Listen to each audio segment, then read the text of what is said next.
l'âme de la ville.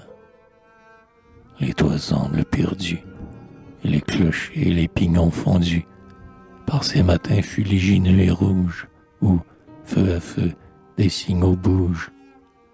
Une courbe de viaduc énorme longe les quais mornes et uniformes. Un train s'ébranle, immense hélas. Au loin, derrière un mur, là-bas, un steamer rauque avec un bruit de cornes. Et par les quais uniformes et mornes, et par les ponts et par les rues, se bousculent en leurs couilles, sur des écrans de brume crue, des ombres et des ombres. Un air de soufre et de naphte s'exhale, un soleil trouble et monstrueux s'étale, l'esprit soudainement s'effare vers l'impossible et le bizarre. Crime ou vertu, voit-il encore ce qui se meut en ces décors, où, devant lui, sur les places, s'élève le dressement tout en brouillard, d'un pilier d'or ou d'un fronton blafard, pour il ne sait quel géant rêve.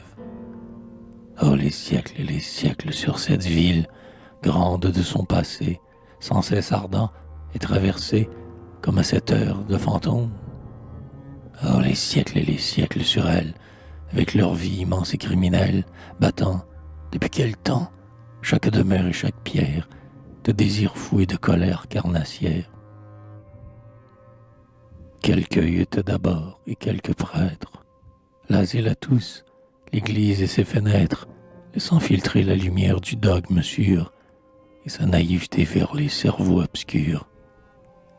Donjons dentés, palais massifs, cloîtres barbares, croix des papes dont le monde s'empare, moines, abbés, barons, serfs et vilains, mitres d'or froid, casques d'argent, vestes de lin, lutte d'instinct, loin des luttes de l'âme, entre voisins, pour l'orgueil vain d'une oriflamme. Haine de sceptre à sceptre et monarques faillis, sur leur fausse monnaie ouvrant leurs fleurs de lys, taillant le bloc de leur justice à coups de glaive, et l'adressant et l'imposant, grossière et brève.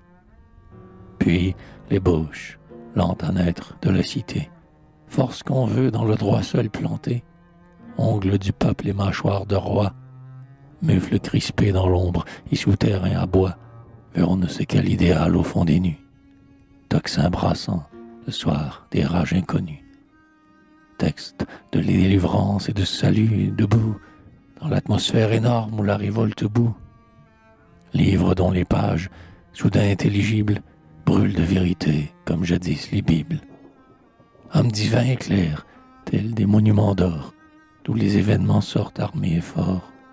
Vouloir net et nouveau, conscience nouvelle, et l'espoir fou dans toutes les cervelles, malgré les échafauds, malgré les incendies, les têtes en sang au bout des poings brandis. Elle a 1000 ans la ville âpre et profonde, et sans cesse, malgré l'assaut des jours, et les peuples minant son orgueil lourd, elle résiste à l'usure du monde. Quel océan, ses cœurs, quel orage, ses nerfs, quel nœud de volonté serré en son mystère. Victorieuse, elle absorbe la terre. Vaincue, elle est l'âpre de l'univers. Toujours, en son triomphe ou ses défaites, elle apparaît géante, et son cri sonne, et son nom, lui, et la clarté que font ses feux dans la nuit, rayonne au loin jusqu'aux planètes, les siècles et les siècles sur elle. Son âme, en ces matins hagards, circule en chaque atome, de vapeur lourde et de voile épars. Son âme énorme et vague, ainsi que ses grands dômes qui s'estompent dans le brouillard. Son âme errante en chacune des ombres qui traversent ces quartiers sombres, avec une ardeur neuve au bout de leurs pensées. Son âme formidable et convulsée, son âme où le passé ébauche, avec le présent net, l'avenir encore gauche. Oh, ce monde de fièvre et d'inlassable essor, rué, à poumons lourds et haletants, vers on ne sait quel but inquiétant. Monde promis pourtant à des lois d'or, à des lois douces qu'il ignore encore, mais qu'il faut un jour qu'on exhume, une à une, du fond des brumes. Monde aujourd'hui têtu, tragique et blême, qui met sa vie et son âme dans l'effort même qu'il projette, le jour, la nuit, à chaque heure, vers l'infini. Oh, les siècles et les siècles sur cette ville, le rêve ancien est mort, et le nouveau se forge.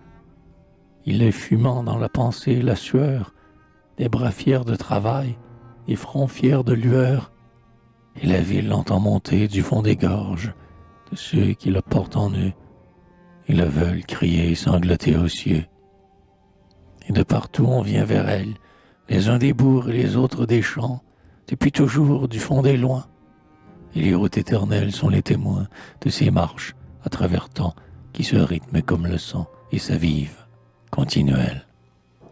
Le rêve, il est plus haut que les fumées qu'elle renvoie envenimées autour d'elle vers l'horizon, même dans la peur ou dans l'ennui.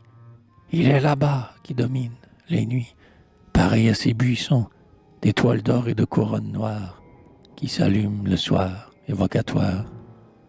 Et qu'importe les mots et les heures démentes, et les cuves de vice où la cité fermente, si quelques jours, du fond des brouillards et des voiles, surgit un nouveau Christ en lumière sculptée qui soulève vers lui l'humanité et la baptise au feu de nouvelles étoiles.